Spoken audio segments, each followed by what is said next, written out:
Welcome to Chut Shel Chesed Beis Midrash in the holy city of Yerushalayim, Ir HaKodesh. We have the pleasure with the teachings of Rav Shalom Arush to develop a very important topic this week of Emuna is our future with children.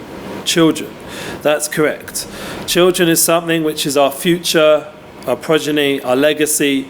Even for someone who doesn't yet have children, this will be relevant, because the idea of children is something which is relevant for everybody. Our future, the continuous and continual of our people, the Jewish people, goes with our children and their children. And I bless everyone who's listening that we should all heed the advice that we are blessed to know from Rav Shalom Arush in the Garden of Peace. He talks about this very much, the Garden of Education. These are all wonderful books you can buy at the Breslev.co.il website, and it can help you with these subjects. The reason why I'm discussing Emuna's our future with children is because I had a question sent to me by a very nice listener about her teenage daughter. I will not give any names, obviously. It happens to have a similar name to one of my children. But one of the beautiful things is that she wants to know the truth. How can we help a child who's struggling in this generation, who's having potential, what they call challenges? She actually used the word assimilation challenges, but I wouldn't go so far, hopefully, that we have the opportunity to help all our people keep connected to our heritage and to this path of Emuna. I'm going to post underneath in the class online 3 points that I believe Rav Shalom Arush has taught us, and the first most important point is prayer. I was blessed on the Emuna is our future tour last year to watch Rav Arush, no matter where we went, on any flight, in any moment, at the middle of the night, after a long, long day of traveling and teaching and guiding an endless amount of hundreds, maybe even thousands of people. He had the energy at the end of the day at 2, 3, 4 in the morning to pray for the Jewish people, to pray for his family, to pray for other people's family, to pray for children. And this was an example. Throughout the trip, he was writing his explanation on the prayer book, the Siddur, which I'm also slowly building up an understanding of the Siddur, how important it is. I have an Inspired Flow podcast on the Siddur now. You can Google that, Eli Goldsmith's Inspired Flow. We have the concept of how important the prayer book is and praying personal prayer. And what is that for? For the children is one of the most important parts of the prayer service, and the prayer personally from your heart about your own children and your children's children and other people's children, even if you don't have children, to pray for the people, Jewish people's children and the world's children. It's something which is so important and fundamental that prayer is the key to the whole success in education. So that would be our first point. You have to pray to be able to have Nachus, to have pleasure from your children. The second point, which after you're praying, then you can start to put into action, the most important practical lesson we're going to say today is the idea of putting into place boundaries. I have a very special Rabbi and Rabbi in Jerusalem who I recommend anyone also to speak to about these kind of subjects, chinuch, education, and shalom bayis, marriage. We have the aspect of, basically with education, thank God there's a lot of people listening on the live feed, and they're all being very friendly and supportive. Thank you to all of you. We have the ability through education from the Talmud Rebbe to understand the power of boundaries, of creating the right setting for your children to grow up in. This means that children need a lot of help in understanding that there are boundaries in their schedule, in their time, in their friendships, in their lessons, in their growth, in their learning. And everyone is able on some level to develop those boundaries. I would like to say that personally I've seen the power of creating discipline in a positive sense and empowering our children to create their own schedules, to enjoy, as we say in Hebrew, machshiv, to make important their time, their time for balance in everything, with education and their own schooling, development in their talents and skills and hobbies and health, fitness, and their own prayer time, with their own relationship with Hashem. And that is really the key to practical education, is these boundaries. My rabbi often tells me many times, alongside Rav Shalom Arush, I've seen that there has to be a time for things. Everything has to be scheduled. We're going to have that with Emuna is our future tour, a schedule. It's really the key, and by living up to a schedule, we have the power to really empower children and give them as a role model that we have important things to do in life, and we believe in them to also do that.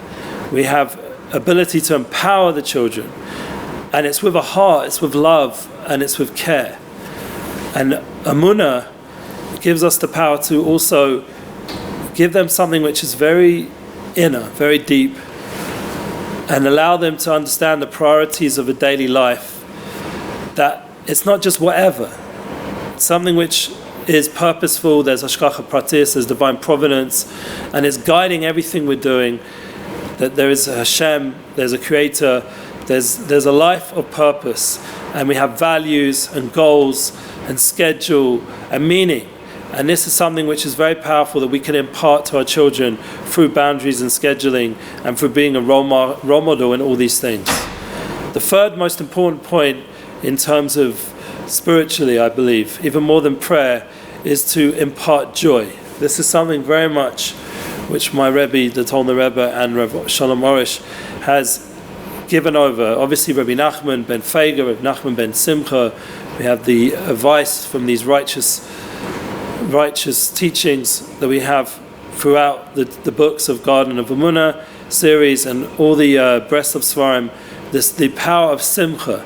Simcha is something which is so important, to the point where it could be one of the most important absolutes of a person's life, to have that Simcha, to have that joy, to have that power, that energy, that life, and that can impact the children more than anything. I know myself how much I struggle with this, and from the struggle, that challenge to be joyful with all the different headaches that come in life, which really don't have to be headaches if we have the right attitude. We can turn it around with the right mindset. Gedalia Fence is also someone who's very strong in helping getting that mindset in a more simcha-dika place. With simcha, a person can achieve everything. But then there's imparting that simcha. That's where I say my Rebbe is a tremendous role model. His simcha, his smile, his love, he gives over so much warmth to the children when he sees them. And I saw the same with Rav Shalom Arush throughout the trip of Emuna is our future tour. He was giving over so much love to the children that came to our events at the Shabbat tables that we were at, to be able to just give them that feeling of warmth and connection to Hashem and to the path of righteousness that we all have a blessing to be part of. Now, I'd like to end off this week. How does this connect in to Parshas Pinchas? Parshas Pinchas has, in my opinion, all three of these wonderful advice elements. Let's say the first, prayer. Pinchas was someone who prayed. We learn out from him the power of prayer. He prayed for the right eitzah, for the right advice to be able to do his mission. He was a descendant from Aaron a Cohen, which I also am. I'm also a Cohen. And we have the power from Pinchas that we were most nefesh for prayer, to be able to have that holiness and purity, that the Jewish people should go in that path and should be able to continue. The Ramach says he took a spear. The Ramach is connected to the numerical value of 248. This is connected to the 248 words of the Shema. Within the Shema is so much advice on how to pray and how to have good hinuch. We have to talk Torah in our homes, says in the Shema. We have to bring that unity and that love for Hashem into our homes. That was Pinchas with the Ramach, with the spear, who was able to fix the sin that was going on with the Jewish people. It was the Shema, the power of love, the power of loving Hashem, the unity, and no tolerance for something which is just impure for our hearts, for our Jewish hearts. To then bring us to the next point, after the prayer, Pinchas was then also able to bring over the boundaries. There was a tremendous amount of boundaries, the boundaries in the land of Eretz Yisrael, where everything has a place, everyone has a place, everyone has a time.